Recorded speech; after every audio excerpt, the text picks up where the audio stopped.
The last fly of Flight 171. Departure. The heat shimmered across the tarmac of Ahmedabad Sardar Vallabhbhai Patel International Airport. Inside the terminal, boarding for AirIndia flight I-171 had commenced. Bound for London Gatwick, the Dreamliner stood regal, its engines silent and wings curved like a falcon at rest. The aircraft registration V-TAN-B was nearly full. 230 passengers, 12 crew. In seat 11 sat Viswash Kumar Ramesh, a quiet British Indian consultant. He sipped from a bottle of water, headphones around his neck, scrolling through photos of his wife and daughter. This was his last business trip to Gujarat before returning to his family in Surrey.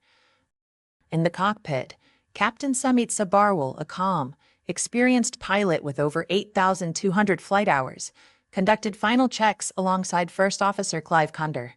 "We're all clear," Clive noted. "Winds light, temp 34 degrees Celsius, all systems green." "All right," the captain responded. "Let's bring her home." The boarding completed, the doors closed. The aircraft pushed back at 9:28 a.m. IST. It began its taxi to runway 23, takeoff, 09,036 a.m. Jersey 171. Cleared for takeoff, wind 210 at 5 knots. Cleared for takeoff, II-171, Captain Sabharwal acknowledged. The Dreamliner roared down the runway, nose lifting gracefully, wheels tucking into the belly. Within seconds, the aircraft ascended into the pale blue sky, but something wasn't right. At just over 600 feet altitude, warnings flashed red in the cockpit. Both pilots looked at each other. "Hydraulic failure," Clive said. "No control response on elevator trim," Sabharwal added. "I'm going manual." Just then, the radio crackled. "Ahmedabad Tower, this is AI 171, declaring Mayday. We've lost." "Controls," the transmission cut out.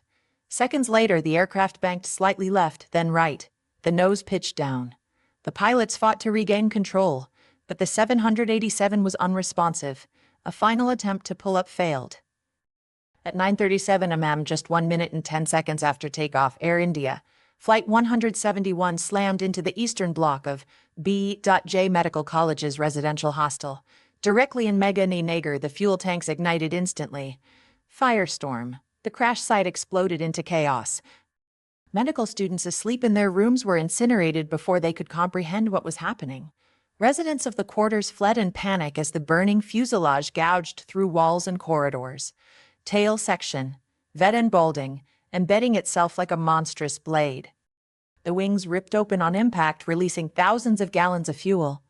Fire rolled over the neighborhood in sheets of orange and black. Viswash Kumar Ramesh, miraculously still strapped in his seat near the front left section, came to. He was upside down. Everything was fire and screams. The acrid stench of fuel and death filled his lungs. The cabin was a tomb of twisted metal and bodies.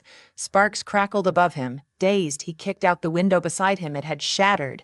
Flames were licking the armrest. He unbuckled and fell onto what used to be the aisle, now a corridor of devastation. He crawled, then staggered. He emerged into sunlight, onto broken stone, splintered wood, and blood. He was the only survivor. Aftermath. Emergency crews arrived within minutes, but the blaze was uncontrollable.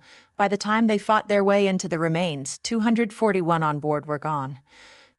Burned, crushed, or suffocated. On the ground, 24 were confirmed dead within the hour. That number rose to 28 over the next 24 hours. More than 60 suffered severe injuries. Some would never walk again. Others bore burns too deep for skin grafts. The sky over Ahmedabad turned black. The death toll, climbing. The nation in shock. Among the victims was former Gujarat Chief Minister Vijay Rupani, seated in business class. His presence was only confirmed after DNA verification. Captain Sabharwal's voice, distorted by pain, was recovered in the CVR. "We're going down." "I'm sorry." The investigation. The black boxes were recovered by noon. India's Aircraft Accident Investigation Bureau.